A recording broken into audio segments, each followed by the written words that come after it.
everyone, my name is Marisol, and today I'm actually going to be doing something kind of different from my channel, or at least different from me. I'm going to be painting this again. Why am I painting it, you ask? Good question. So this is actually done, but I didn't quite like how it turned out. So I'm going to be redoing it in acrylic, and we're going to see what happens when I do that, so stick around. Also, this little guy was lurking around, so I figured I'd introduce him to y'all. This is my art assistant, unofficially. Chibi Chibi. Chibi. Say hi. Hi.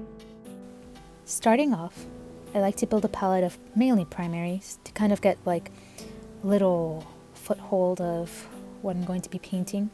Originally, when I did this in watercolor, I used a reference photo from a free reference library that I really liked because of the hands and just the expression on the face, but I don't think I executed it as well as I could have at first. So what I'm doing now is going over it, for example, refining the shadows, refining the shape of the face, with just some cool tones that kind of match the background and also match the hair and the eyes and so on and so forth. I think I really do like kind of redoing artwork sometimes just because I like sort of restoring things to where they could be. I never really stop growing, I never stop learning. I always want to be better than I already am, and I never think I'm done. I never think I never think that I've learned all that I've learned.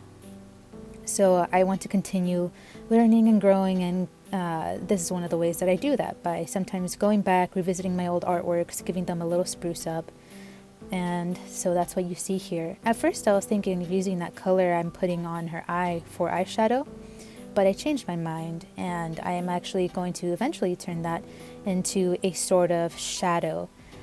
I really like how acrylic paint blends. I actually think I paint better in acrylic, but I've been challenging myself to paint in watercolor recently just because it requires a lot more control, and acrylic is more forgiving than watercolor, so I think watercolor is a good challenge just because it forces me to be more methodical, or I don't know what word I'm looking for, but you know, more method-like, more strategic with the way that I paint. It's a lot more relaxing though to paint in watercolor, just because acrylic is nice, but I like the flow of water. I love how unpredictable the paint can be, but again, I am practicing to be more controlled with my watercolor, so for the meantime, I'm fixing this up with some acrylic paint.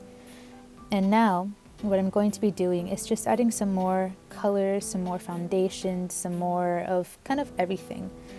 And I continue doing that along with the painting. To change the subject a little bit, it seems like the world is kind of turning over right now. Everything's kind of crazy, everybody's shut in their homes because of coronavirus. I hope everybody's okay. I hope those that are dealing with it are okay, and that everything turns out okay in the end. Okay is my keyword here. I think that regardless of what's going on in the world though, I think that this might be a good thing.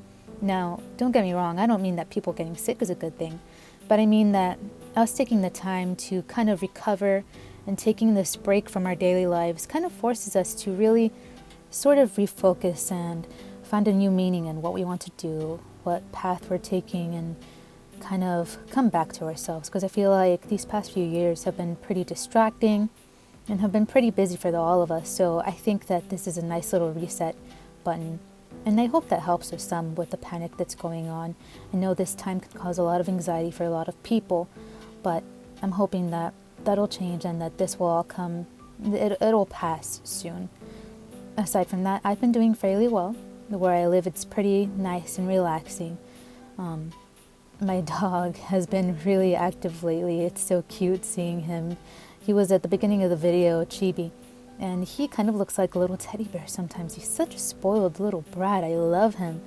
He seems to have more attitude than a 5-year-old. It's really funny. He's a dog that thinks he's smarter than me. Aside from that, I'm kind of wondering what new art projects I should start.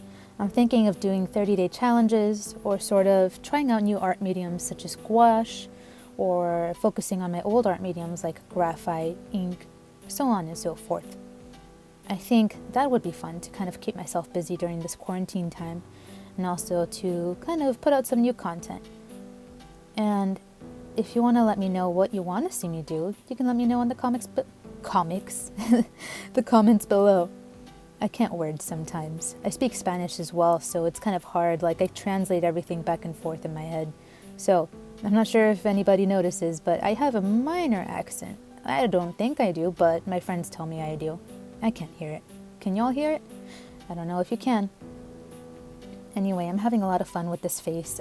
It's weird how, like, all art has this, like, ugly stage where it's kind of, you don't know what's going on, but it's the foundations. You need something sort of rough and sort of abstract to kind of build upon. Without the foundations, you don't really have anything to grow upon, that is.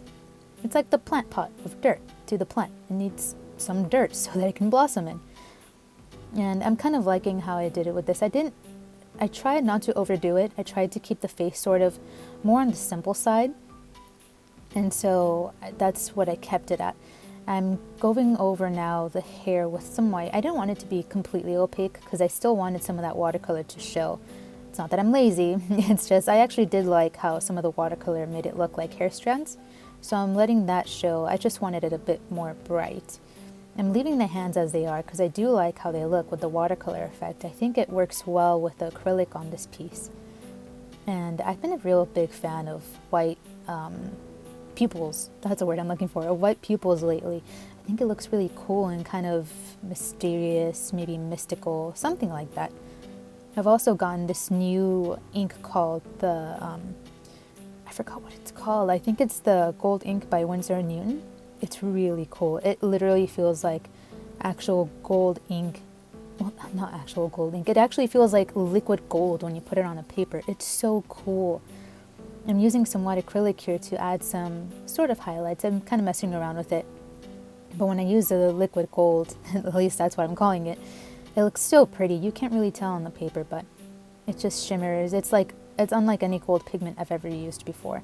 It really just looks metallic and pretty and almost like gold leaf if you pull it up enough. So here I'm just adding some gold accents, like some tears, and then some shapes later on with my round brush. I'm using a very thin round brush, and I think it's looking pretty cool. I think at some point I'll have to really mess around with these new inks that I've got, the gold ink and the white ink, and sort of see exactly what they can do. Maybe use them in a watercolor piece, or maybe an acrylic piece. It does seem though that when I use a gold ink, if I rub my finger on it, the little gold micas and flakes sort of come off. But I would expect that from an ink. It's water, well, not water-based, but I think you can dilute it with water.